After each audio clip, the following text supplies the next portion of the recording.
मिथुन राशीसाठी डिसेंबर महिना कसा जाणार आहे?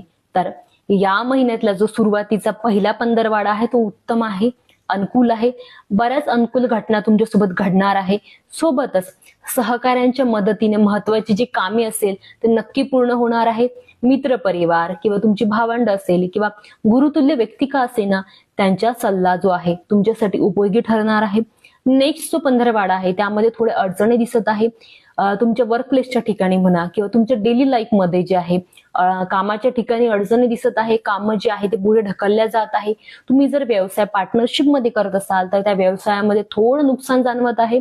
सोबतच तुम्ही विदेशामध्ये जात असाल तर तिथे पण तुम्हाला अडचणीचा सामना करावा लागेल. जर तुम्हाला मुलं बाळ असतील तर त्यांना काही या महिन्यामध्ये काही त्रास संभवतात आणि त्या त्रासामुळे तुम्हालाही मनस्ताप होणार आहे. परंतु कुटुंबामध्ये वादविवाद टाळावे.